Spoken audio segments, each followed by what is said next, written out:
The crimson dust of Xerion Prime swirled around Marcus Chen's boots as he adjusted the power coupling on his mining rig. The twin suns beat down mercilessly on the desolate planet's surface, their heat waves creating dancing mirages across the barren landscape. Marcus wiped sweat from his brow and squinted at the horizon where the processing facility's towers pierced the alien sky like metallic spears. He had been working the extraction sites for 3 years now, one of only a handful of humans in this remote sector of the galaxy. The Galactic Mining Consortium paid well for humans willing to work the dangerous Outer Rim worlds, especially those with the engineering skills to keep the temperamental mining equipment running. Most species found the work too hazardous, but humans had a reputation for thriving in hostile environments. A sharp crack echoed across the mining field, followed by the distinctive whine of failing repulsors. Marcus looked up to see a sleek vessel, unlike anything in the consortium's fleet, spinning wildly as it plummeted toward the surface. The ship's hull bore intricate geometric patterns that seemed to shift and flow even as it fell, clearly of advanced alien design. Without hesitation, Marcus dropped his tools and sprinted toward his utility crawler. The vehicle roared to life under his practiced hands, its treads churning up clouds of red dust as he raced toward the crash site.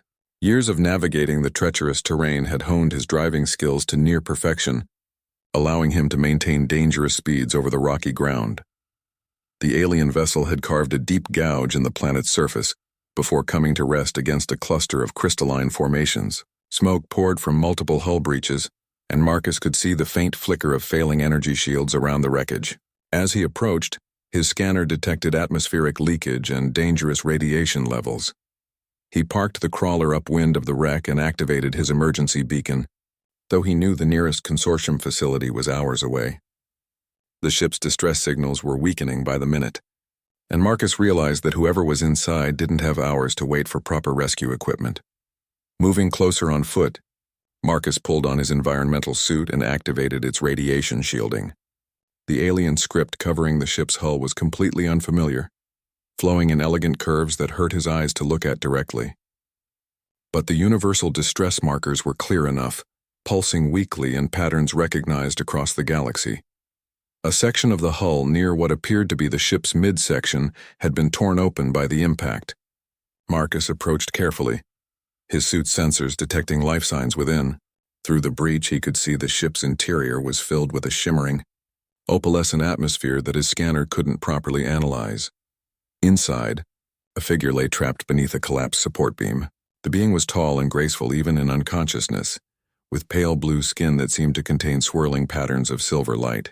Delicate features and elongated limbs spoke of a species Marcus had never encountered before.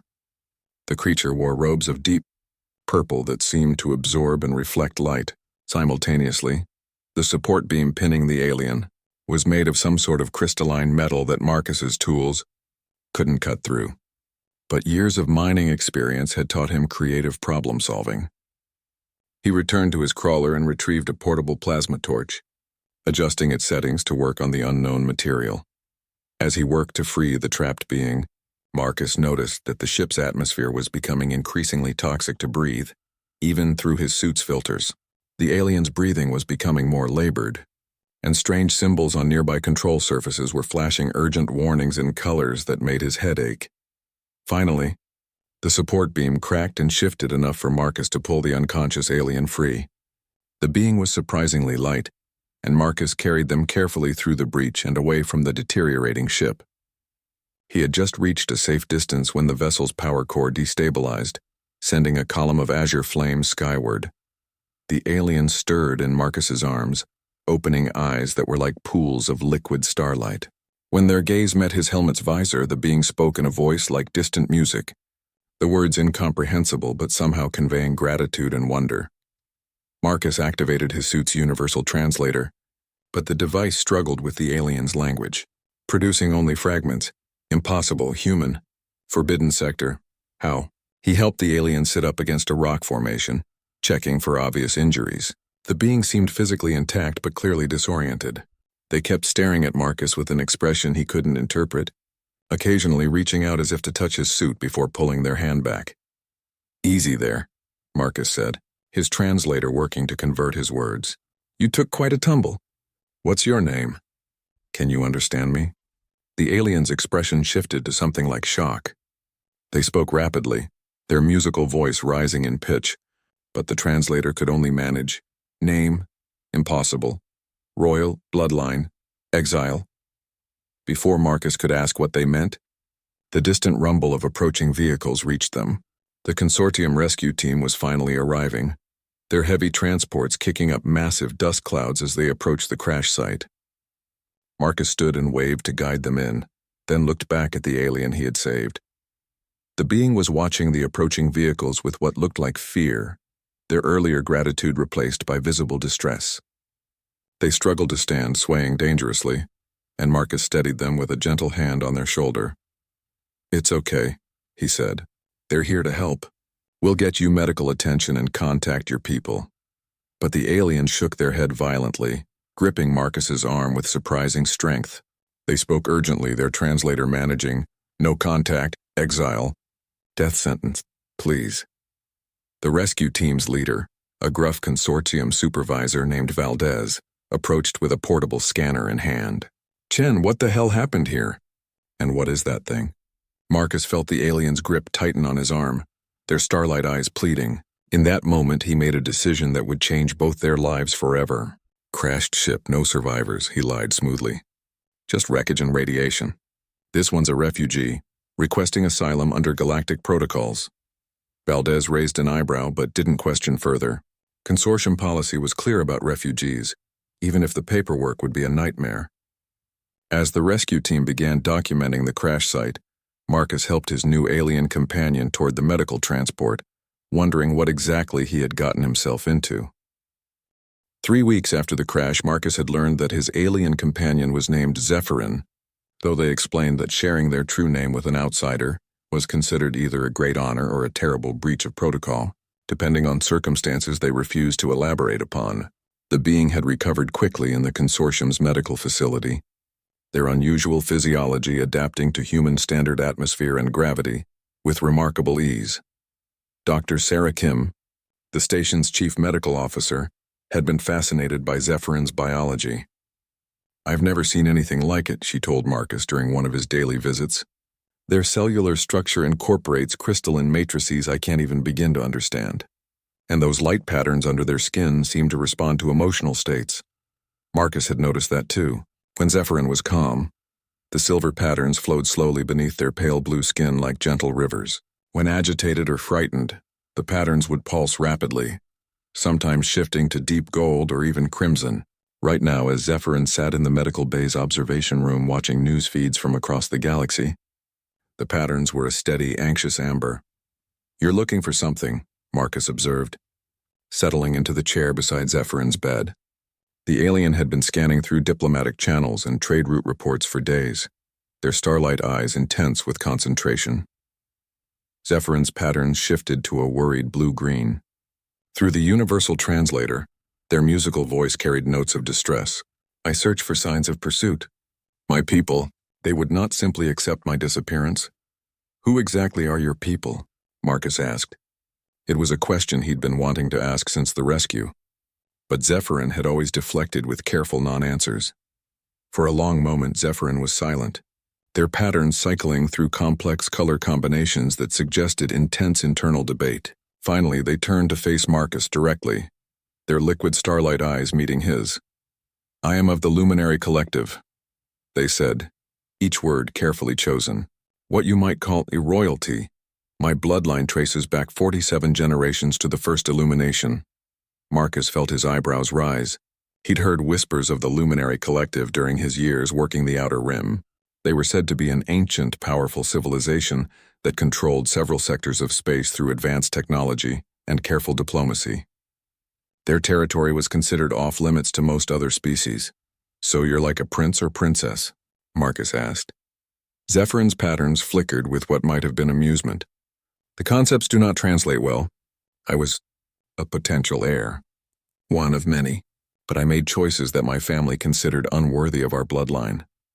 "What kind of choices?" The patterns under Zephyrin's skin shifted to deep purple. The color Marcus had learned indicated profound sadness. "I questioned the old ways. The isolation, the belief that other species are beneath our notice. I argued that we should share our knowledge, form alliances, explore the galaxy as equals among many, rather than self-appointed guardians watching from afar. Marcus began to understand. And that got you exiled. Worse, my uncle, who rules our home system, declared me ideologically contaminated. In our society, such contamination is considered a form of madness that can spread to others. The sentence was memory wipe and permanent exile to be carried out immediately. But you escaped? Zephyrin nodded, their patterns brightening slightly. I had allies who helped me reach my personal vessel. But my uncle's forces pursued me to the edge of collective space. During the chase, my ship's navigation systems were damaged. I was trying to make emergency repairs when I crashed on your world. Marcus absorbed this information, pieces of a larger puzzle beginning to fit together. So when I saved you, I wasn't just rescuing a random alien. I was harboring a political exile from one of the most powerful civilizations in known space. Yes, Zephyrin said quietly, and I am deeply sorry for the danger I have brought upon you. If my people discover that a human aided me, they will consider it an act of aggression against the collective. Before Marcus could respond, alarms began blaring throughout the medical facility. Emergency lights bathed the corridors in harsh red illumination, as automated voices announced a security alert. Through the observation room's windows, Marcus could see consortium personnel running toward their emergency stations. Dr. Kim burst through the door, her face pale with anxiety. Marcus, we've got a problem. Long-range sensors just detected multiple ships dropping out of hyperspace at the edge of the system. The energy signatures don't match anything in our databases. Zephyrin stood abruptly, their patterns cycling rapidly through brilliant white and deep crimson. They have found me, they whispered. My uncle's seekers. They track by genetic resonance patterns unique to collective bloodlines. How long do we have? Marcus asked, his mind already shifting into crisis management mode. Not long, Zephyrin replied. Seeker ships are among the fastest vessels in our fleet, and their crews are trained to leave no witnesses. Dr. Kim looked between them, confusion and fear warring in her expression. What are you talking about? Who are these people? Marcus made another split-second decision that would reshape their situation entirely. Doctor, I need you to evacuate all non-essential personnel from this section of the station. Use the cover story about a containment breach in the medical labs. Marcus, what's going on? I'm buying us time, he said, already moving toward the emergency storage lockers. Zephyrin, is there any way to mask your genetic signature? The alien's patterns brightened with something like hope. Possibly. If I could access a quantum resonance chamber, I might be able to create interference patterns. But such technology exists only on the most advanced ships or research facilities. Marcus smiled grimly as he pulled emergency equipment from the storage units.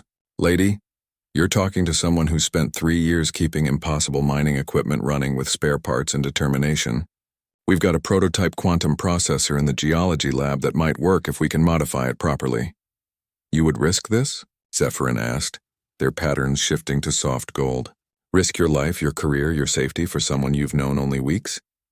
Marcus paused in his preparations, meeting those starlight eyes directly. 3 weeks ago, you were a stranger who needed help. Now you're a friend who needs help. The math hasn't changed. Zephyrin's patterns erupted in brilliant cascades of silver and gold, colors Marcus had never seen before. The alien stepped forward and placed both hands on Marcus's shoulders, their touch surprisingly warm even through his clothing. In 47 generations of my bloodline, Zephyrin said, their musical voice thick with emotion, no outsider has ever offered such selfless aid to one of the luminary. You have given me something I thought lost forever. Hope that the galaxy contains beings worthy of trust and friendship.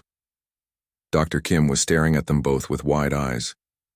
Are you two planning to fight off an alien invasion with mining equipment? Not fight, Marcus corrected, hefting a portable power unit. Disappear, but first we need to get to that quantum processor before our visitors arrive. Through the medical bay's windows, they could see new stars appearing in the night sky, growing brighter by the minute as the seeker ships approached. Marcus felt the familiar rush of adrenaline that came with dangerous work, but this time the stakes were higher than equipment failure or profit margins. This time lives hung in the balance, and the choices made in the next few hours would determine whether friendship could triumph over ancient prejudice and fear. The geology lab hummed with barely contained energy, as Marcus worked frantically to reconfigure the quantum processor. Sparks flew from jury-rigged connections as he bypassed safety protocols and pushed the machine far beyond its designed parameters. Zephyrin knelt beside the device, their hands pressed against its crystalline core, patterns of light flowing from their skin into the processor's matrix. "The resonance is building," Zephyrin reported, their voice strained with concentration. "But I can feel the seekers drawing closer. Their scanning beams are already probing the outer system."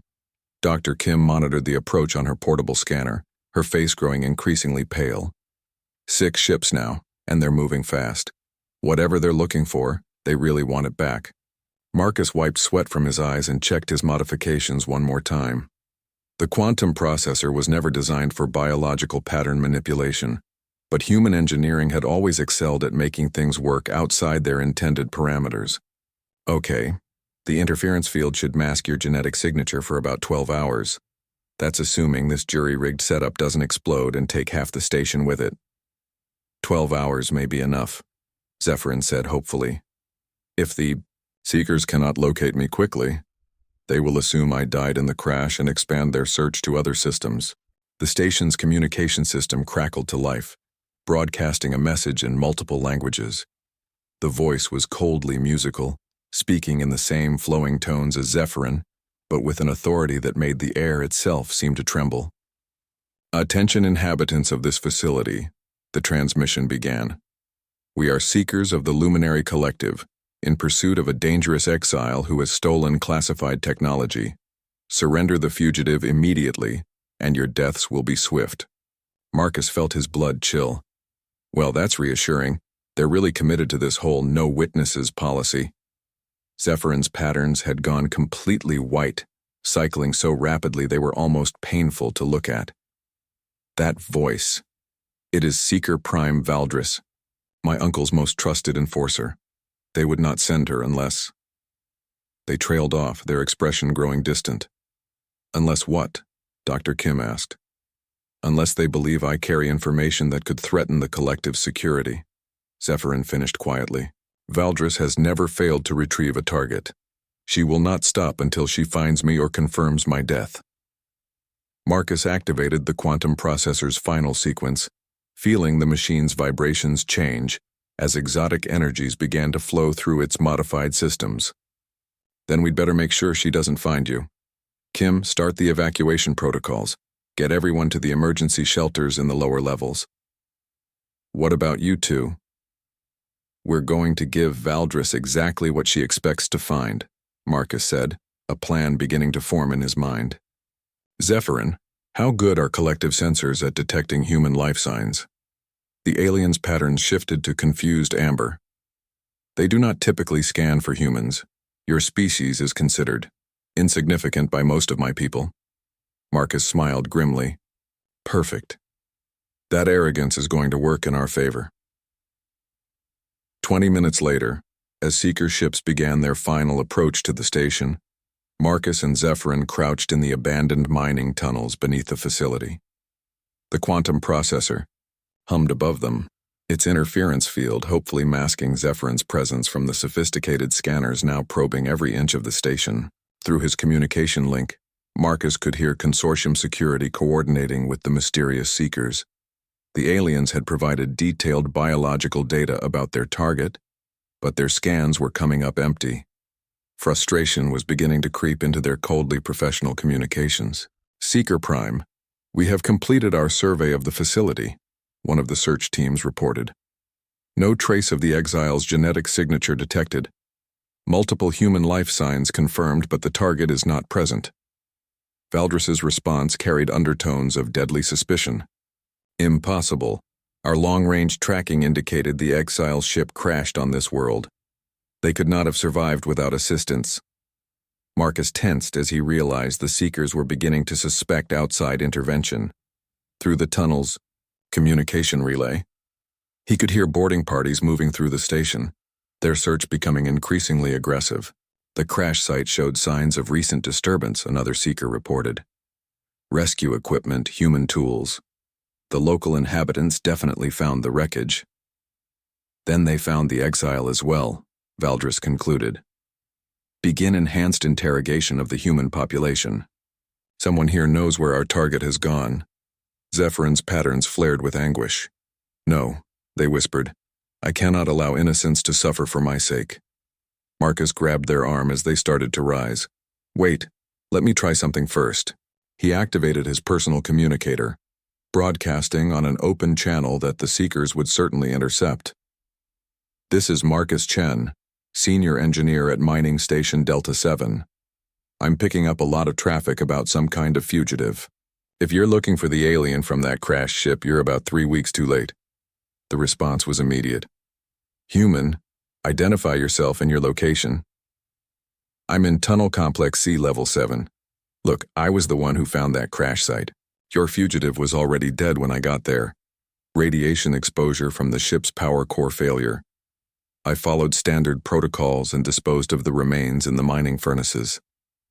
Silence stretched across the communication channels for several long moments. When Valdris spoke again, her voice carried a new edge of dangerous interest. You claim to have destroyed a luminary exile? I claim I followed safety protocols for dealing with contaminated biological material, Marcus replied carefully.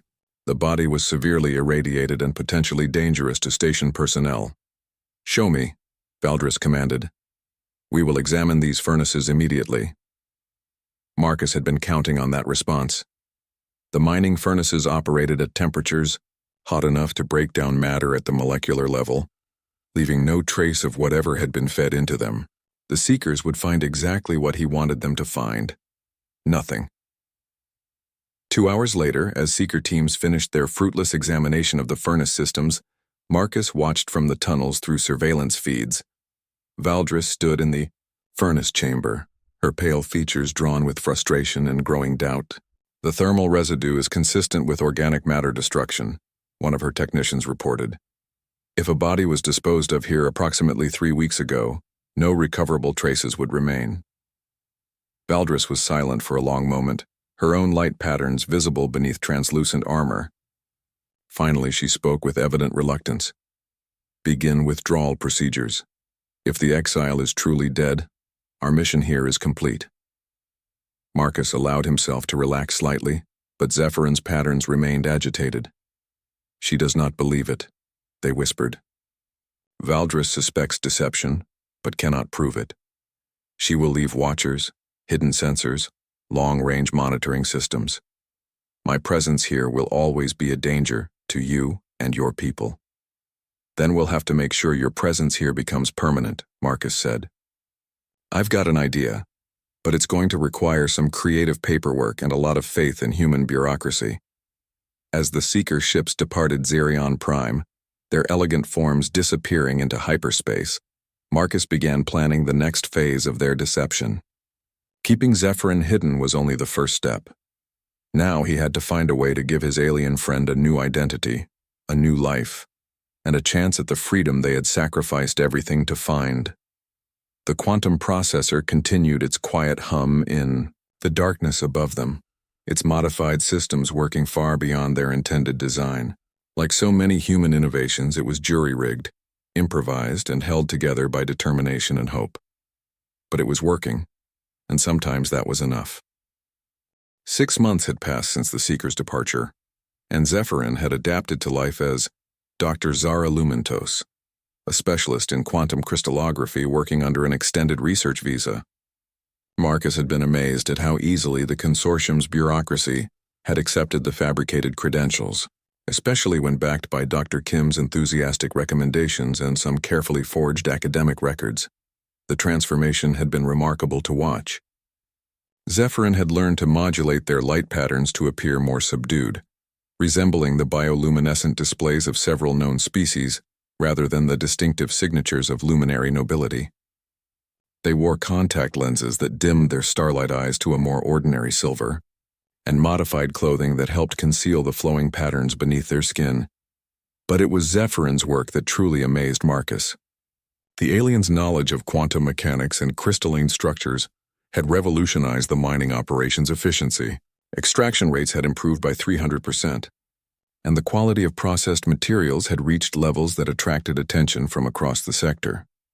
The resonance patterns in these ore deposits follow principles my people discovered millennia ago, Zephyrin explained as they worked together in the newly expanded laboratory. But humans approach the extraction process with such creativity. You find solutions that would never occur to us. Marcus smiled as he calibrated another piece of hybrid human luminary technology. That's because we're too stubborn to accept that something can't be done. Half of human engineering is just refusing to take impossible for an answer. Their comfortable routine was interrupted by an urgent communication from the station's command center. Director Walsh's voice carried uncharacteristic excitement as she summoned all senior staff to an emergency briefing.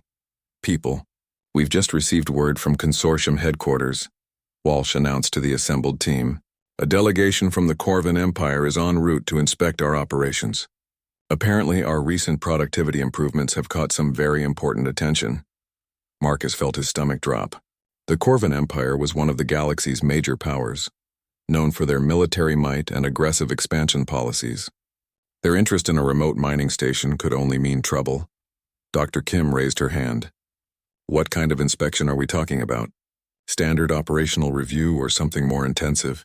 "According to the preliminary briefing, they're particularly interested in our new extraction technologies," Walsh replied. "They want to see how a small human operation achieved such dramatic efficiency improvements." Zephyrin's light patterns had shifted to deep purple beneath their modified clothing, a color Marcus recognized as profound concern. After the briefing, they pulled him aside with urgency written in every line of their elegant features. "This is extremely dangerous," Zephyrin whispered as they walked toward the laboratory. "The Corvin Empire has been expanding aggressively into sectors previously controlled by ancient powers. If they discover luminary technology here, they will assume your people have formed an alliance with my collective. And that would be bad because the Corvin Empire and the Luminary Collective have been in a state of Cold War for over 2 centuries. Any evidence of technological sharing would be considered an act of aggression by both sides." Marcus felt the familiar weight of impossible circumstances settling on his shoulders. "So we're potentially looking at starting an interstellar war if they figure out who you really are." "Worse," Zephyrin said, their patterns cycling rapidly. "The Corvin investigation methods are thorough. They use deep genetic scanners, psychological analysis, even temporal traces to verify identities. My disguise will not survive such scrutiny." "Then we don't let them get that far," Marcus decided. "How long before they arrive?" "According to the transmission, 3 days. 3 days to hide the evidence of an advanced alien presence, to explain away technological improvements that should have been impossible, and to somehow convince a delegation of suspicious Corvin investigators that everything was perfectly normal." Marcus had faced challenging deadlines before, but this was in a category all its own. "Okay," he said, forcing himself to think systematically about the problem. "First, we need to remove or disguise any obviously non-human technology.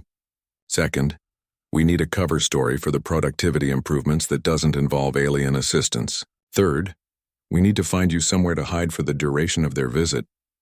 Zephyrin shook their head. "Hiding will not work. Corvin scanners can detect life signs throughout an entire facility. If they find any species they cannot identify, they will investigate until they discover the truth. Then we don't hide you," Marcus realized. "We hide you in plain sight. How good are you at pretending to be a different kind of alien?" Over the next 72 hours, Marcus and his team worked with desperate intensity to prepare for the Corvin inspection. The most advanced hybrid technologies were carefully disassembled, and their components scattered among more mundane equipment.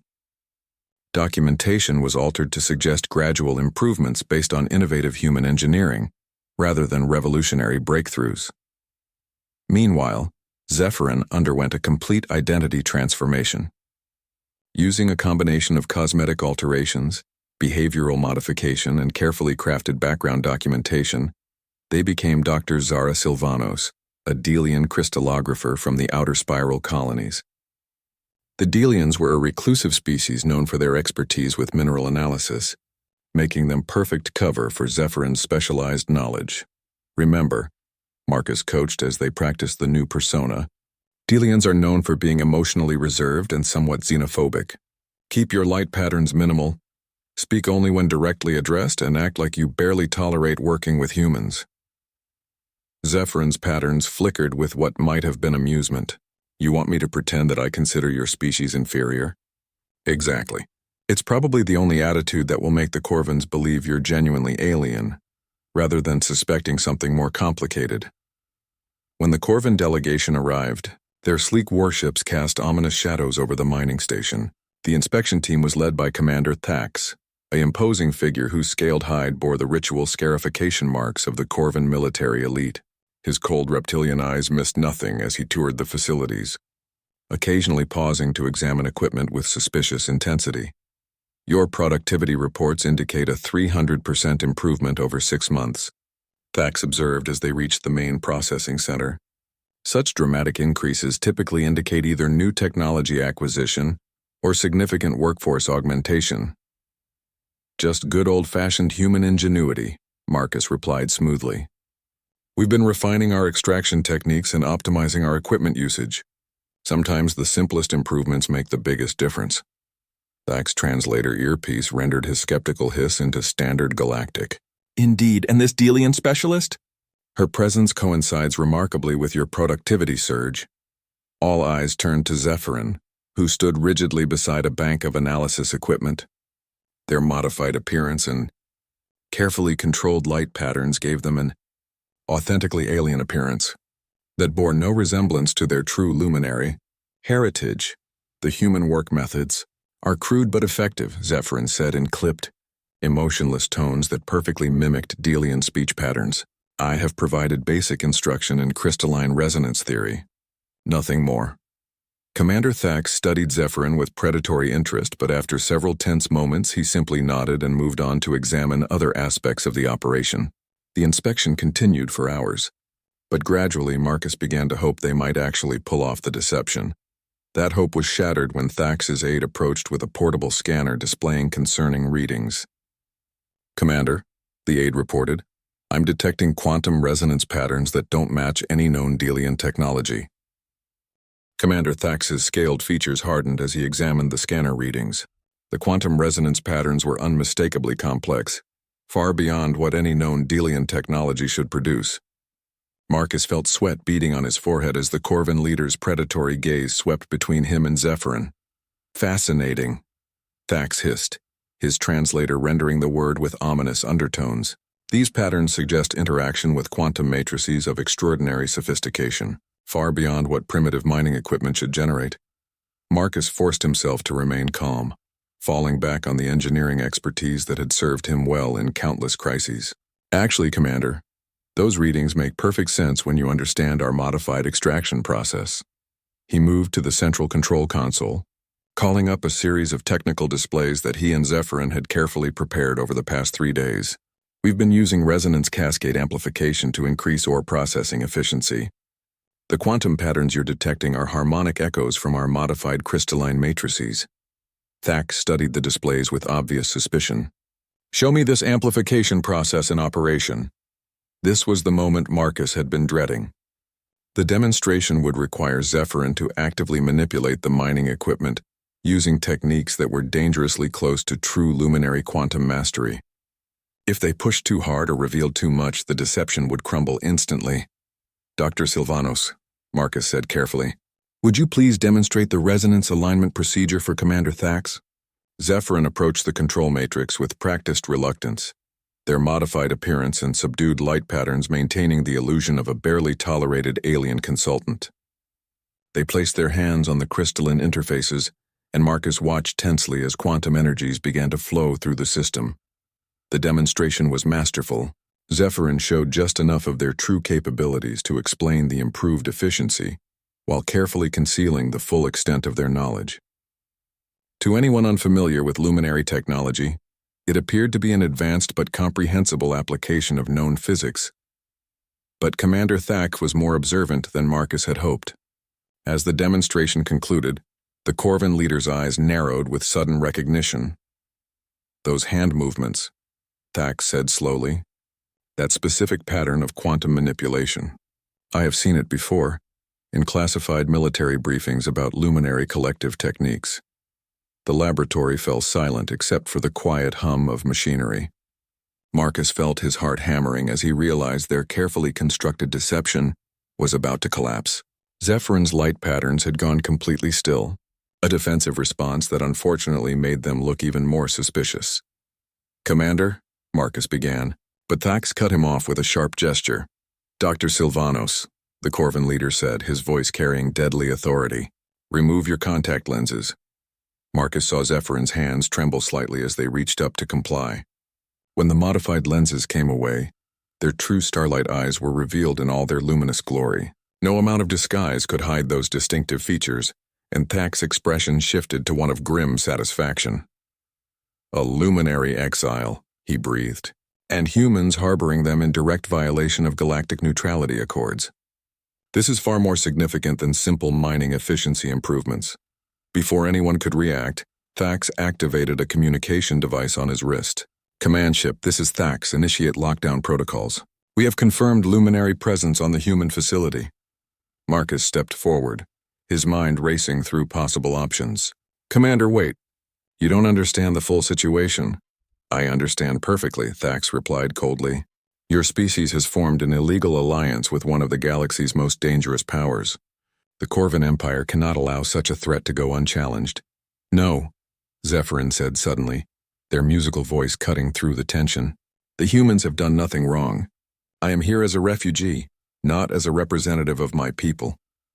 Thax laughed, a harsh sound that sent chills down Marcus's spine.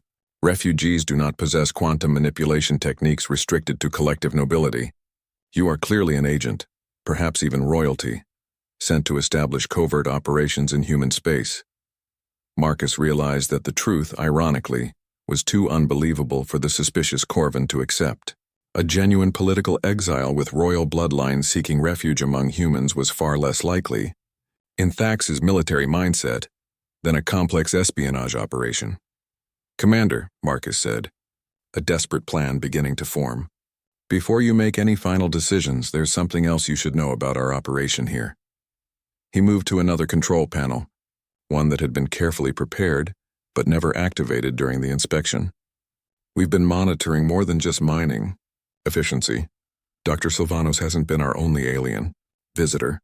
The display screen, filled with fabricated sensor logs showing multiple contacts moving through the outer system over the past several months. Marcus had spent considerable time creating these false records, and they painted a picture of significant alien activity in the region.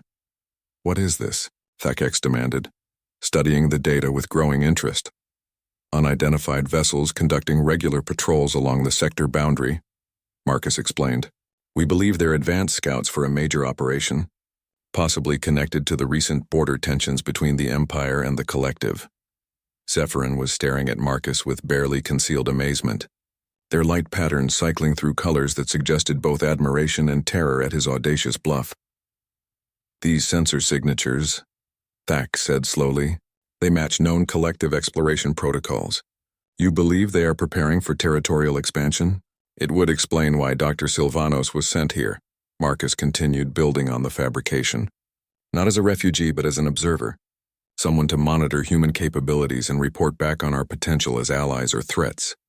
The Corvin commander studied the false data with intense concentration, his strategic mind clearly working through the implications. If the Luminary Collective was indeed conducting reconnaissance operations in this sector, it represented a significant shift in galactic power dynamics.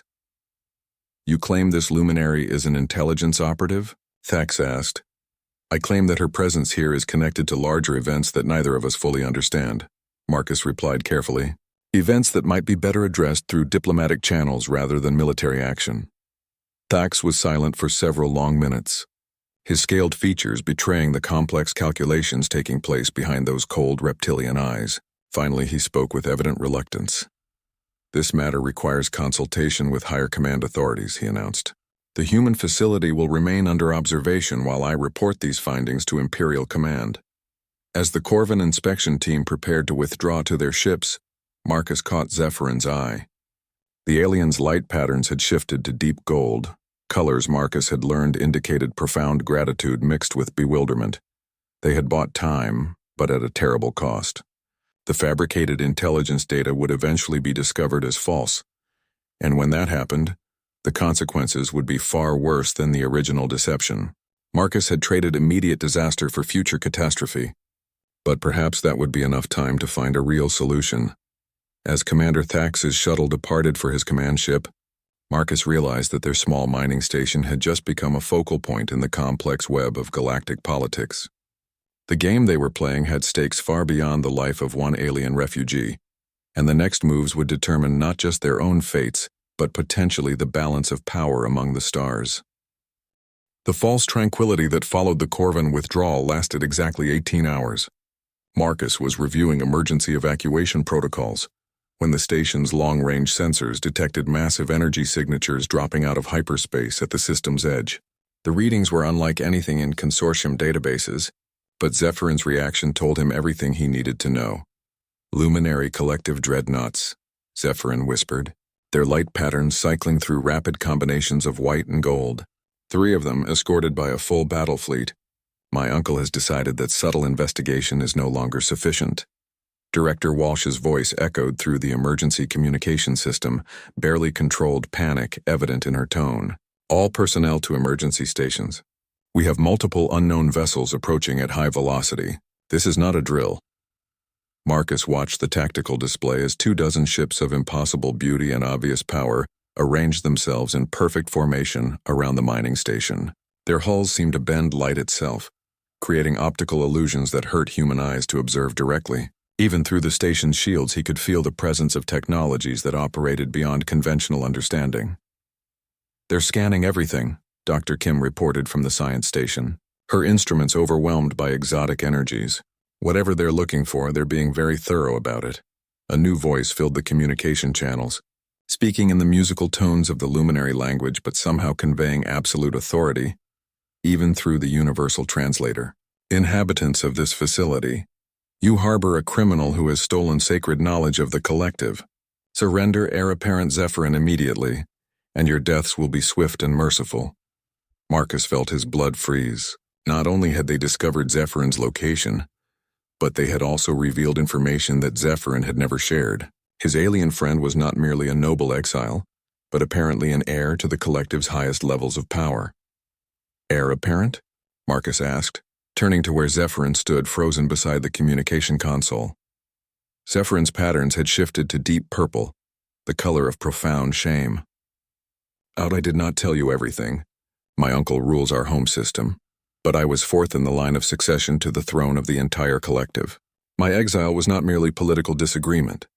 It was treason against the fundamental principles of our civilization." Before Marcus could respond to this revelation, another transmission began broadcasting on all frequencies. The voice was different this time, harsh and mechanical, speaking in the clipped tones of Corvin military protocol. "Luminary vessels, you are in violation of neutral space boundaries. Withdraw immediately or face the consequences." Commander Thax's battle group had returned, reinforced by additional ships and clearly prepared for confrontation. Marcus watched in growing horror as the tactical display showed 2 of the galaxy's most powerful military forces moving into attack positions around his small mining station. "This is Regent Admiral Kithera of the Luminary Collective," came the cold response. "We pursue a criminal who has violated our most sacred laws. Our presence here is justified under galactic pursuit protocols." "And this is Fleet Commander Thax of the Corvin Empire," the mechanical voice replied. "We have evidence of illegal technology transfer and covert operations in this sector. All parties will submit to Imperial investigation or be destroyed." Marcus realized with growing dread that both sides believed they had legitimate claims to investigate the station, and neither was willing to back down. The mining facility had become the flashpoint for a confrontation that could spiral into open warfare between galactic superpowers. "We need to get out of here," Dr. Kim said urgently. "Both fleets are powering weapon systems. When they start shooting, this station is going to be caught in the crossfire." "No," Marcus said, studying the tactical display with intense concentration. "Running won't work. They'll chase us down and we'll never escape both fleets." Zephyrin moved closer, their starlight eyes filled with desperation. "Marcus, I cannot allow this to escalate. If war breaks out because of my presence here, millions could die. I must surrender myself to prevent greater catastrophe." "Like hell you will," Marcus replied firmly. "We didn't come this far just to give up now." He activated the station's main communication array, broadcasting on frequencies that both fleets would receive. "This is Marcus Chen, Senior Engineer of Mining Station Delta 7. I'm requesting immediate parley under the Galactic Accords, Article 15. Protection of neutral facilities." The response from both fleets was immediate and hostile. "Human, you have no authority to invoke protection protocols while harboring collective criminals," Regent Admiral Kythera declared. "Your facility has already been compromised by illegal alien operations," Fleet Commander Thax added. "Neutral status is void." Marcus took a deep breath, knowing that his next words would either save them all or doom them utterly. "Then let me tell you both something you don't know. Neither of your intelligence services has the full picture of what's really happening here." He paused, allowing the statement to sink in before continuing. "Regent Admiral, your heir is not here as a criminal or a spy. They crashed on this world after fleeing political persecution, and they've been living as a refugee under an assumed identity." The silence from the Luminary fleet was telling. "Commander Thax, the technology improvements you've detected are not the result of a covert alliance. They're the unintended consequence of one individual trying to earn their place in a community that welcomed them when their own people cast them out." Marcus could feel the attention of both fleets, focusing on him with uncomfortable intensity, but he pressed on, knowing this was their only chance. "Zephyrin," he said, using their true name deliberately, "has spent months learning about human cooperation, innovation, and acceptance. They've seen what we can accomplish when we work together regardless of species or background. They've experienced firsthand the values they believed in strongly enough to risk exile for." He turned to face Zephyrin directly, speaking as much to them as to the fleets listening. "The question isn't whether humans are worthy allies of the collective, or whether the collective poses a threat to Corvin expansion. The question is whether any of our civilizations are mature enough to move beyond the fears and prejudices that keep us isolated from each other." The communication channels fell silent except for the background hum of powerful engines and charging weapons. Marcus felt the weight of galactic history pressing down on him, knowing that the decisions made in the next few moments could reshape the political landscape for generations. Finally, Regent Admiral Kythera spoke, her voice carrying new undertones of uncertainty. "Human engineer, you speak of cooperation and acceptance, but you understand nothing of the sacred responsibilities that guide our actions." "Then explain them to me," Marcus challenged. "Help me understand why exile and death are preferable to dialogue and growth." When Kythera remained silent, Marcus turned his attention to the Corvin fleet. "Commander Thax, your empire prides itself on strength and strategic thinking. Is starting a war over misunderstood intentions really the strongest possible move?" The tactical display showed weapon systems on both fleets still charging, but Marcus detected subtle changes in their positioning. Neither side was withdrawing, but they weren't advancing toward immediate attack either. "1 week," Marcus said suddenly. "Give us 1 week to prove that cooperation between our species is not only possible but beneficial. If we can't demonstrate real value in working together, Zephyrin will submit to collective judgment and will accept whatever consequences you both decide are appropriate." The proposal hung in space between the opposing fleets, like a fragile bridge across an impossible chasm. The week that followed Marcus's desperate proposal became the most intense period of diplomatic activity in the sector's recorded history. Representatives from both fleets established temporary quarters on the mining station, turning the modest facility into an unlikely center of galactic politics. Regent Admiral Kythera arrived with a small entourage of luminary nobles, their flowing robes and shifting light patterns creating an atmosphere of otherworldly elegance in the station's utilitarian corridors. Commander Thax brought his own delegation of Corvin military advisors, their scaled forms and predatory bearing providing a stark contrast to their luminous counterparts. Marcus found himself cast in the unprecedented role of mediator between civilizations, a responsibility that would have terrified him if he'd had time to think about it properly. Instead, he focused on what he did best: solving practical problems with available resources. "The fundamental issue," he explained, during one of the many joint sessions held in the station's converted conference room, "is that both of your civilizations have been operating under incomplete information about each other and about humanity." Kythera's light patterns shifted to skeptical amber. Human engineer, the Luminary Collective has observed galactic civilization for millennia. Our knowledge is comprehensive. Your knowledge is distant, Marcus countered respectfully. You've been watching from afar, making assumptions based on limited data. When was the last time a luminary actually lived among another species for an extended period? The question clearly struck a nerve. Zephyrin, who had been silent during most of the negotiations, finally spoke up. Before my exile, I had never spoken directly with a member of another species except in formal diplomatic contexts. Everything I knew about other civilizations came from reports and observations. Commander Thax's scarred features showed interest despite himself. And your experiences here have altered your perceptions? Completely, Zephyrin replied, their patterns brightening with genuine enthusiasm. Humans approach problems differently than any species I had studied. Where we would apply ancient wisdom and proven techniques, they experiment and innovate. Where we would maintain careful hierarchies and protocols, they collaborate and adapt. To demonstrate their point, Zephyrin led both delegations through the modified mining operations.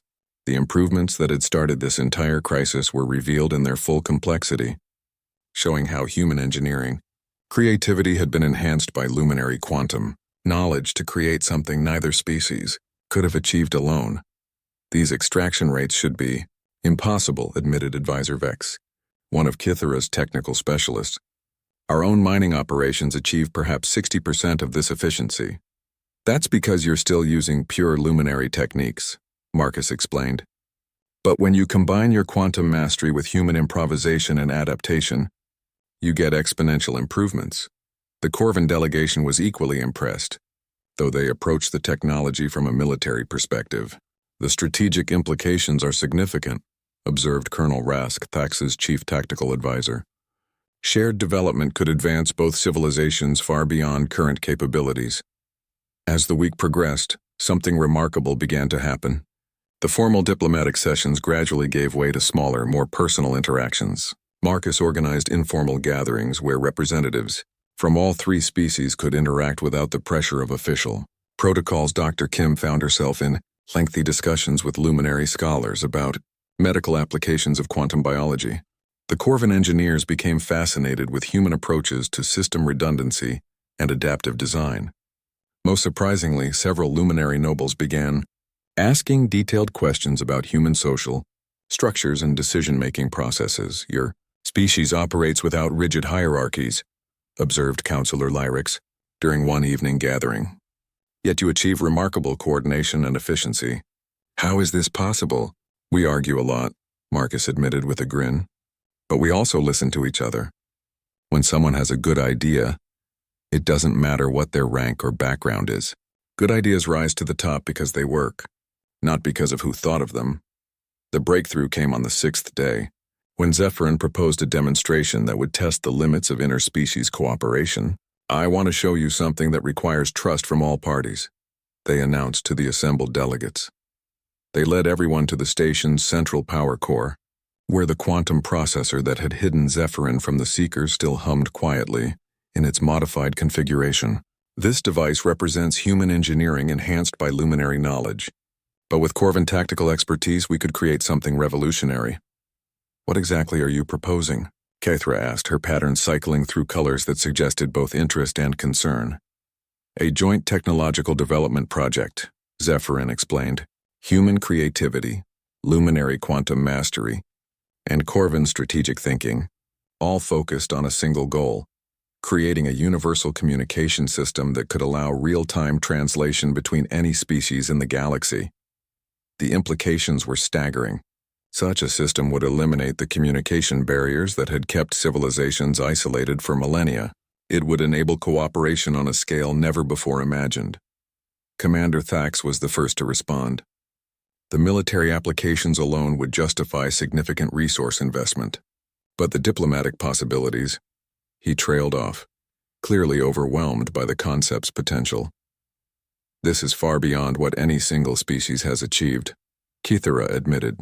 Even our most advanced communication technologies require extensive preparation and calibration. Exactly, Marcus said, which is why it would require genuine cooperation. Not just sharing information, but actually working together as equals toward a common goal. The final day of the week-long demonstration culminated in a formal ceremony that Marcus had never expected to witness. Regent Admiral Kythera, speaking for the Luminary Collective, officially recognized the concept of interspecies technological cooperation as worthy of further development. Commander Thax, representing Corvin interests, agreed to establish a permanent research facility in the sector to explore joint development opportunities.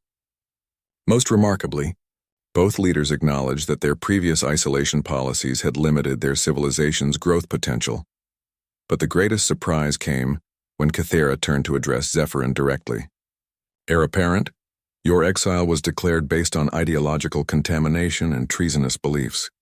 But the evidence of this week suggests that your vision of interspecies cooperation may represent evolution rather than contamination. Zephyrin's light patterns erupted in cascades of gold and silver. Colors Marcus had learned represented joy beyond expression. Regent Admiral, are you suggesting? I am suggesting that the collective's isolationist policies may require reconsideration, Kythera said formally, and that your experiences here qualify as valuable diplomatic intelligence rather than criminal activity. The formal pardoning ceremony took place the following morning, with representatives from all three species participating. Zephyrin was reinstated as a full member of Luminary nobility, but with a new title, Ambassador Apparent for Interspecies Development. As the various fleets prepared to depart, leaving behind a small joint research station, Marcus found himself standing with Zephyrin on the observation deck, watching elegant Luminary vessels and powerful Corvin warships departing in the same convoy. You did something impossible, Zephyrin said, their patterns cycling through every color Marcus had ever seen and several he hadn't.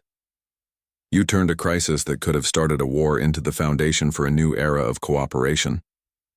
Marcus shrugged, still somewhat overwhelmed by the magnitude of what had transpired. I just applied basic human engineering principles to a political problem. When something isn't working, you find out why and fix it.